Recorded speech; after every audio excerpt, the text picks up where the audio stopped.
Up next on the Elevated Podcast. In this episode, we're going to share with you how to deal with disagreements in a relationship. Because, you and I get in the car and we can disagree on how we're getting to a destination, but we both agree we're going to the same place. Yes. And as a Black, millennial, entrepreneurially minded man married to the same amazing woman for 16 years, I can tell you firsthand that disagreements happen, but they don't have to break. Just because you have disagreements doesn't mean that your relationship is unhealthy. Okay. Listen, at first, some of our clients doubted that daily disagreements could coexist with a thriving relationship until we showed them how. What's good, Elevation Nation, and welcome to the Elevated Podcast, where we provide personal development coaching to emerging leaders so that they can thrive in their inner tugging, their it. I'm your host and coach, Christian, joined by my beautiful wife, co-host, and the creative consultant, Lyneesha. Are you ready? Let's go. Beautiful.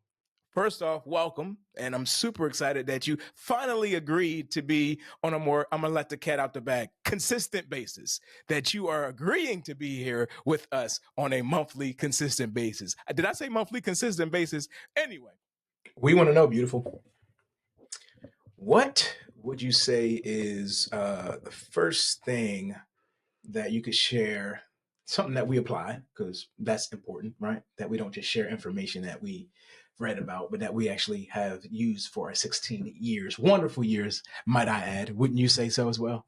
I have to say you waited so, way too right? long to go ahead and come in for that. Anywho, let me get back to the area of it. So what would you say to help Elevation Nation out is the first thing to help them, I guess, within, let's go with like mindset first, with dealing with disagreements? I think it's important that we realize as couples that just because we disagree or we have disagreements doesn't mean that our relationship is unhealthy. Like you and I, we say this all the time. What? That we disagree every single day. Like we're so different. Yes, we process different. We read rooms differently. We read people differently. Right. We read one another differently. And so we don't always see eye to eye. But I think early on we learned and realized that didn't mean there was something wrong with us as a couple. Right. But that it was actually a healthy place to be in. Yeah. Well, I don't think I had that at first. I think at first, initially, I was a little like, wait a minute, we have to agree on everything. Because even the scripture talks about how can we walk together unless we agree. Yes, we agree. So I'm like, yes, we got to agree. We got to agree. And so I think through the help of therapy and our lives together, I realized that can be a view. I'm not going against the scripture, but how you get to the area of agreement. Mm-hmm. Sometimes you can rob somebody from their level of unfolding. Yeah. Would you agree? I do. And could it be even in regard to that scripture in particular, mm-hmm. Could it be just the agreement to walk together? Right? Just because, you and I get in the car and we can disagree on how we're getting to a destination, but we both agree we're going to the same place. That's so good. I like it. We're probably going to disagree within this segment. Absolutely. We disagreed today too. Do you remember when we disagreed? What did we disagree on?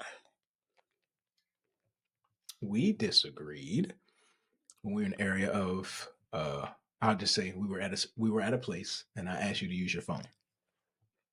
Mm-hmm. And I don't see, this is the thing I think we need to highlight, because you can disagree non-verbally as well, because you do that a lot. I disagree verbally, I think. No, what you do as well. You will say it, mm-hmm. right?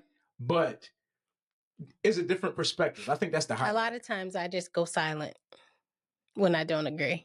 A lot of times. Would you? No, I don't agree. See, here we go. Here's the disagreement. I don't. Which means that you probably say less than you really think. I do. So we actually disagree more. We actually disagree more. Where's our therapist at? No, really. Let's get to the other side of this. No, I think so. All right. So you said basically paraphrase it again. Point number one. Just because you have disagreements doesn't mean that your relationship is unhealthy. Okay. All right. So we've had our clients we said that multiple times, and it was hard for that because some people have come to us saying, look, well, what we deal with our communication and different things like that. And they're talking about, well, we argue, we disagree all the time. You can disagree and not necessarily argue as well. Right. And so, with processing that, with seeing that, all right, here we are, here's a difference of perspective. I think that's a part that really is unique. Like we can share what's on our heart and mind, and I can respect what you're sharing. Yeah. And I think that's the part where we're confident at. Like, that's not my perspective, but I can respect it. Yeah. That's a good point. Somebody should write that down and put that in the comment section. If I say so myself. Go ahead, beautiful. Yeah, I think that just comes from really being willing to actually listen. Because I think that's where the real tension and arguments even come in, because somebody feels like they're not being heard. Okay. Not necessarily I need you to come to my side of things, but I need to at least know that you hear me. That you're willing to stop for a moment and say, I want to hear your perspective. Yeah. Even if we're still going to go the other way, at least you heard why I'm saying what I'm saying, or why I see it this way.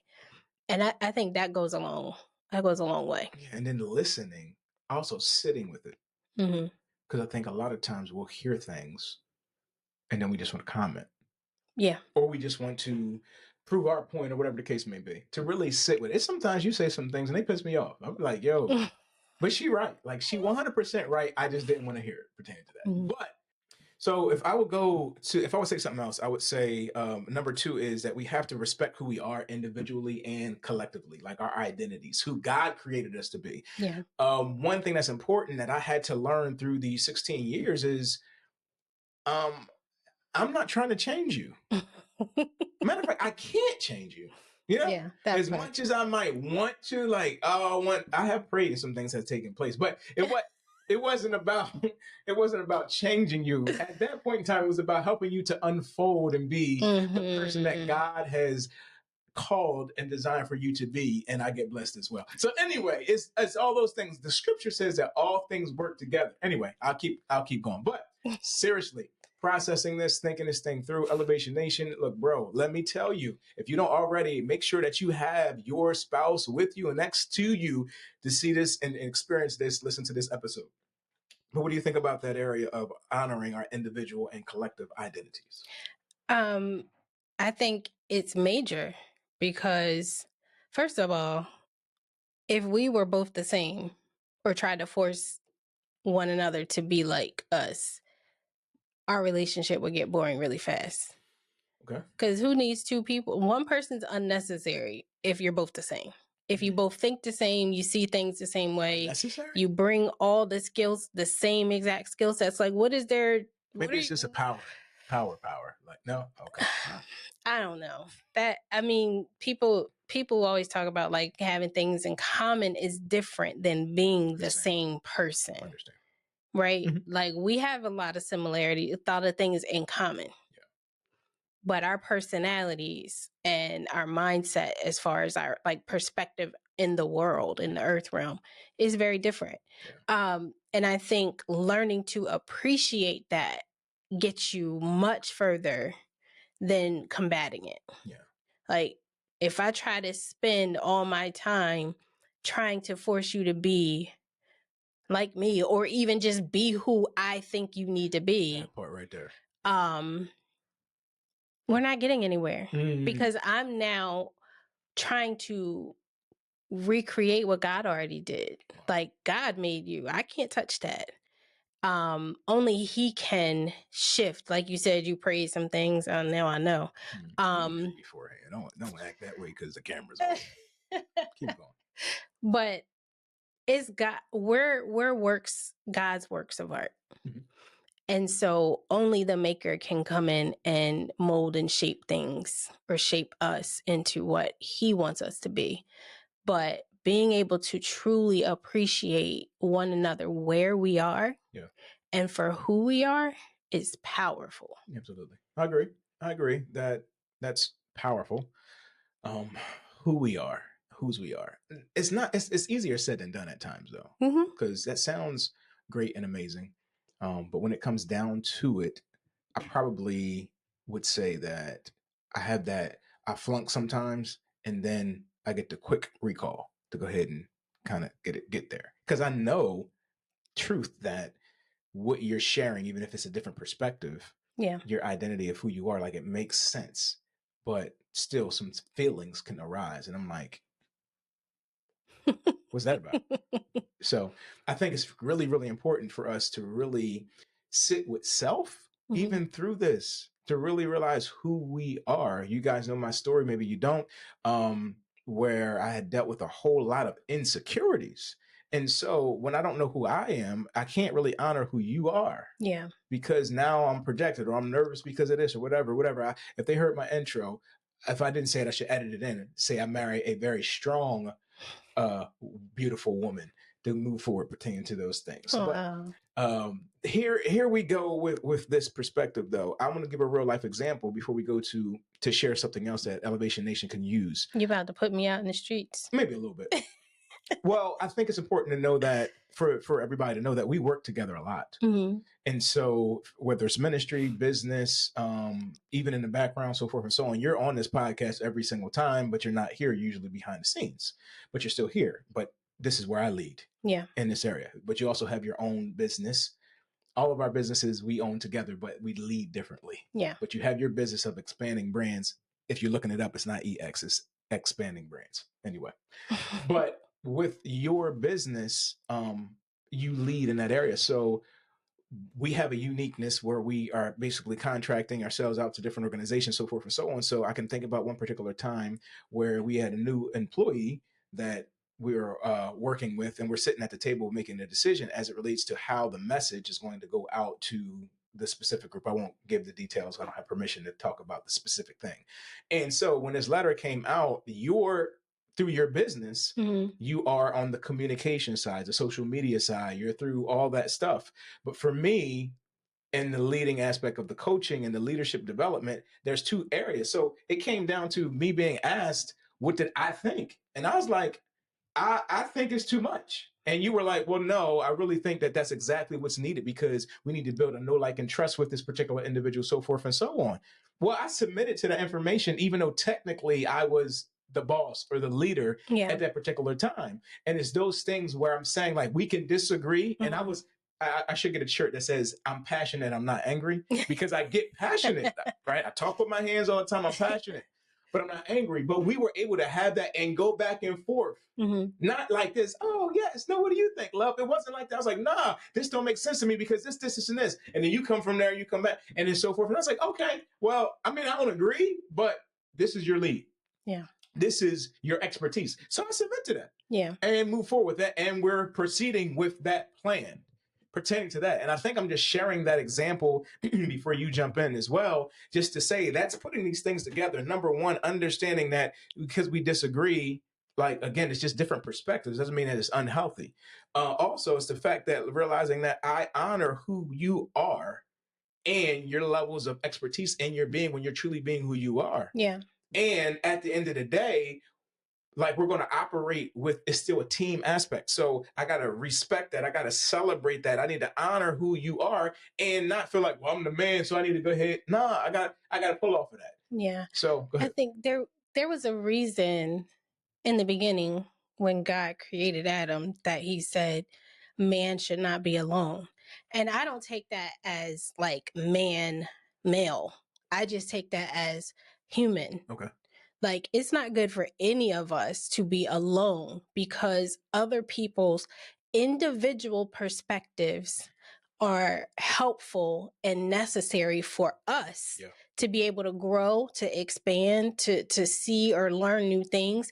And so, again, choosing to appreciate your individuality and what you bring helps me to grow, because in those moments, like you said, when you may say something to me that I don't like, Never. but at the end of the day, I understand the role you play in my life and the strengths that you have that I admire. At times, they might get on my nerves because they're going against my nature. That's good. But at the end of the day, I know they make me better. Yeah. And so, but that only works when you choose to appreciate your partner, your spouse, your significant other for who they are and how and why God placed them in your life. Yeah. So you slipped in like a third one there, I'm hearing. So it's looking at like, not only you got to respect and accept what you have, and you can be individual, but also can be plural as well. Yes. So not just who I am, but what I have to offer. Yes. Is crucially important, if I'm hearing you correctly. So listening to that, hearing that, look, think about that yourself. Do you really celebrate, honor, respect what you and your spouse have? What they have to offer, what they bring to the table? Like, sit with it, not just say it. Like, really look through the day, look through the time when it comes to the decision making. Look, they're bringing the kids. You were smooth too. I'm gonna put you out there on public because our children asked for something the other day. I was in my office. You were in your workspace, and they're like, "Can I go ahead and do this and this?" She was like, "Go ask your dad." And that wasn't a respect or honor. That was a, "I'm bothered right now. You go ahead and deal with that." What's up with that? That was just partnership at its best. See that? You hear that stuff? You hear that stuff? I wasn't in the moment or the headspace to answer them thoughtfully. So I said, "Go ask your dad." Because I figured you didn't know where. You didn't know. You had no idea what headspace. I knew you were in your office. That's why I was working. Anywho, well, so it worked out. Because what I did was I heard it and I said, if she didn't answer it, knowing that I have to process, then she must really be agitated and focused. And so therefore, I need to go ahead and listen and process this. And it worked out because all things go together. And I did your point. I listened. Even when it didn't involve me at the moment, I knew it was coming my way. That's a word for somebody. I just helped you put my Cash App or my Venmo out here. Somebody needs to sew into that word. Listen, seriously, looking at that, pay attention to the clues. And I asked a question to you. I didn't forget. Go back to that level of really saying, do you really honor, do you really respect what you have? Like looking at, if you heard me talk about Lyneesha, I'll say she's logical. I'll say it comes to an area where she takes things and makes them better. If that's an area of a call on her life, then why am I upset? And I have been at point in times, if I'm at the table, I invite her to the table of business or ministry, whatever the case may be, and she does something or she drops the bomb and it's like, oh, that was powerful. Her gift is to make things better. So am I just saying I honor it? What does your spouse bring to the table? Do you really honor it? Like with your whole being and mindset? Are you hindering that process of that unfolding and developing? Again, being both couplepreneurs, entrepreneurs, whatever preneur you want to put it out there, it's an area where you are united as one, but also in separate areas. So we have to see who we are, operate from that place, and be okay with it. Yeah. This is the number one thing I realized. Once I get through the area of my flesh, I realized that it's my job, I feel like, to make sure that I am helping to cultivate. No, I don't say it's not my job. I want to come and be the husband that helps to cultivate the growth that God has for you. Oh. I don't want to hinder that. I want to help that move forward. So even when I'm sharing things from my perspective, it's not a mindset to beat you up. It puzzles me how we can be in relationships, not you and I per se, but we can be in relationships and somebody's full intent is to break you. Yeah. Well, that goes back to the point you made earlier in the insecurity. That to me points directly to insecurity. Whenever someone feels the need to beat somebody else down, that means that they're insecure about themselves. And the only way they see to feel better or appear better is to make somebody else appear lower.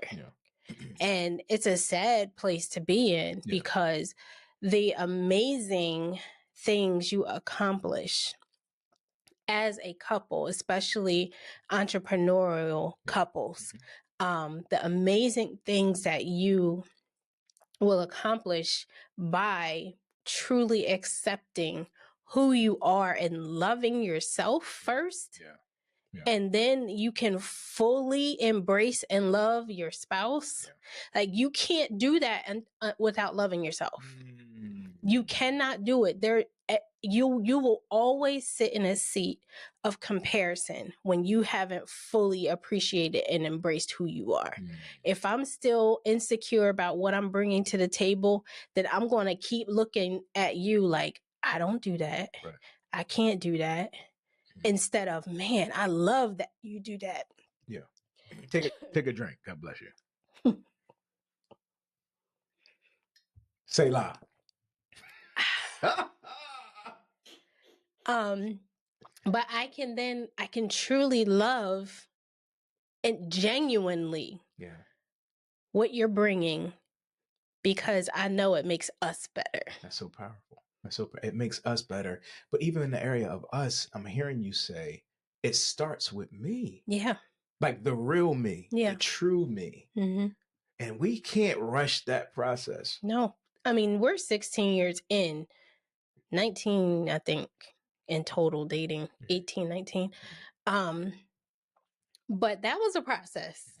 Because I used to look at you, I mean, for those who maybe have just become part of Elevation Nation may not know, but you and I do a lot of the same things. We're both speakers, right? We're both teachers. We're in the same circles a lot. And there was a point in time where I'm like, man, I don't get excited like Christian gets excited on the stage. I don't bring that type of energy. I'm very, as you would say, flat foot. I just speak, I talk, but I used to compare because I felt like, growing up, like when I saw people speak and project, that was the way they did it, right? With more energy, more emphasis, and I was just like, that's just not me. And wow. It wasn't until I began to truly, and even hearing people, oh, that's great, like I still wasn't there confident in myself. But once I became that, then I can say, man, like, I don't even mind being next to you on the stage. But there was a point in time where I felt intimidated because I just couldn't match the energy in the way I was perceiving it. Wow, that's funny that you even say that, because for me, I felt like that's all I had was energy. I could have been out there like, Mary had a little life. Please respond. No. Somebody's out there. There's somebody out there like, yeah, that's right, homie. Nah, right. And so, because I've always respected and honored just the wisdom and just who you are from your being. But one thing I will say is, once you come off of the area of comparison and really seeing it, like, I really can appreciate that.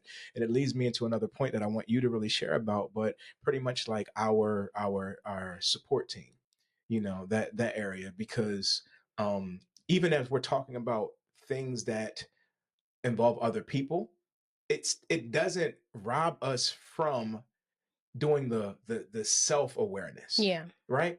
So, because we're getting ready to talk about the area support team and different things like that and what that looks like for us.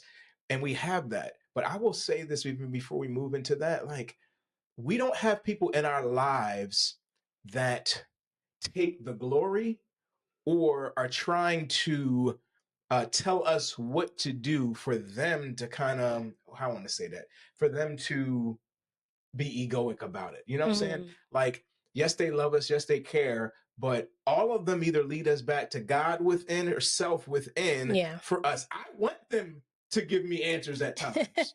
You know what I'm saying? And so I'm saying it to you, like, just be careful within that, because that can even rob you from, like, okay, yes, I'm different. Yes, I'm at this place of unfolding, whatever the case may be. But am I really operating off of what I feel from my being, from true of who I am, or even from what your spouse may think or say? Or am I really just trying to get that external validation? That was me for so long, just wanting the external validation. So you can have family, friends, all this other stuff, but if you're not careful, you'll look for them to affirm you, and you'll change your life, your mind, your decision making based off what they think, as opposed to you sitting with self. And those things will be affirmation, confirmation. Help me, Jesus. Help me, baby Jesus. No. You get the point.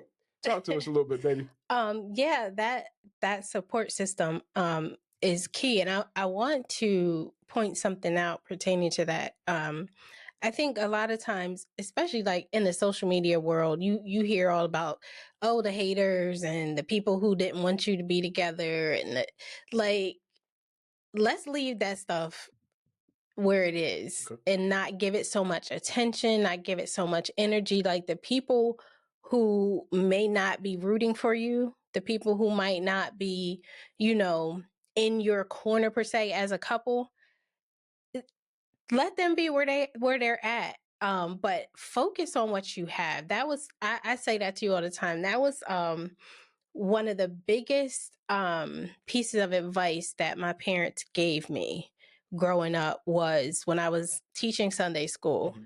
And I was having a hard time because I wasn't much older than the kids I was teaching. And they were like, you give your energy to the ones who want to be there. You give your energy and your attention more so to the ones who are asking for the information, who want to be engaged. And I say the same thing about people in your life in general. Yeah. Stop giving so much energy to people who don't really want to be there. Wow. Right? I think people show you who they are and believe them when they do. So let's focus and appreciate and show gratitude for the people who really are in our corner. And like you said, we have so many different types of people in our support system. Right. We have a therapist, right? We have had coaches for business and various facets of our life, right? We have our pastors and we have family. We got sisters who ride for us in a different way, right? And so all of those pieces are important. We have couples who we consider family who check in with us and our marriage and our relationship and how we're doing individually. All of those pieces I think are so important. Parents that we admire, how they parent, we have them as support. So I think before we say we don't have the support, let's really take a moment to take that in. Right. And look at what we do have. Yeah. And I'm going to speak especially, to my bros out there, my fellas specifically, because I know bro is gender neutral now, right? Yeah. I'm bro to the kids. Right, the kids. But to the men, therapy, coaching, whatever it takes, like embrace it. Mm-hmm. Like, and I'm not saying you're not, but I'm just saying, like, be open to those things. It is a true, like, blessing when I tell you. Too much is given, much is required. To have ministry, business, family, marriage, you can keep adding those things, those roles. It's good to have that team, the right team, I would say. Mm-hmm.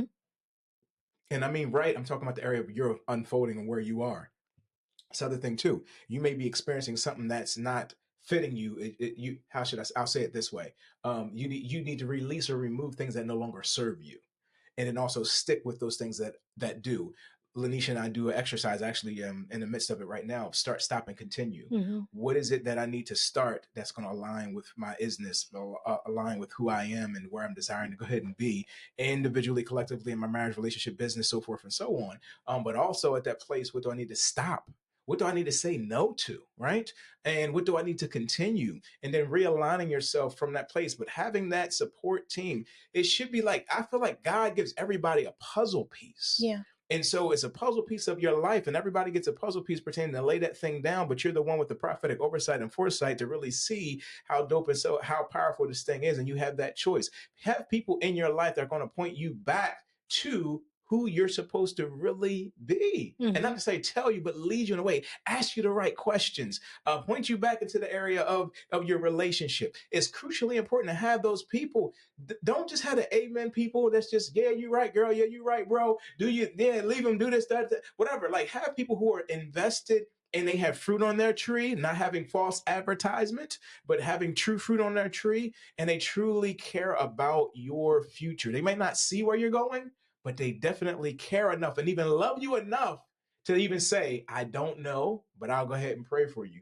Fellas, have some accountability. Get some men in your life that love God, love you, and love where you're going. Beautiful. Mm-hmm. That's so good.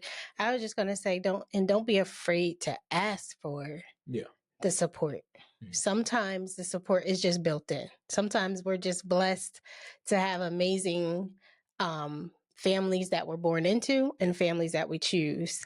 And then there's times where you actually have to reach out and ask for help. There was a time where we reached out and now we have a therapist who has become family. Yes. Right. And so we can't be afraid to ask for the help we need, whether it's about our marriage, our relationship, us growing together, even knowing how to support one another, right? So for some of the couples that are listening, it may be that one is pursuing something right now, pursuing a career move, pursuing an entrepreneurial journey.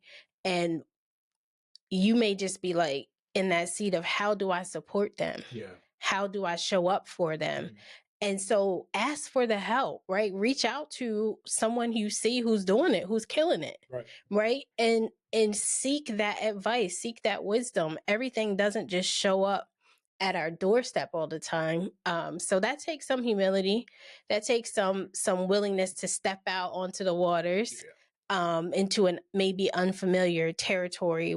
Asking for help isn't always easy, but it will save you time. It will save you energy. It will, just help propel you into that next season of your lives together. Love it.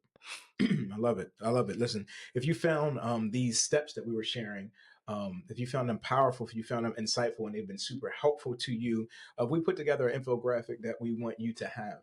And so what you can just do is go into the description section and make sure that you are able to download this so you can personally have it, share it with your spouse to go ahead and move forward. Somebody says, look, that sounds good. I hear what you guys are saying. You even said something about clients and coaching. Again, there's a link there as well for you to go ahead and move forward. Yes, we do coach together. As well as some individual aspects. And if you feel like that's a direction that you desire to go in, there's a link there for you to go ahead and fill out some information. And myself, Lyneesha, or a member of our team will reach out to you to make sure that we're a right fit and that we have the capacity to go ahead and help you to move forward within that area. Anything else you want to say on your heart and mind before I won't even say what's next? Go ahead. You good? I'm good.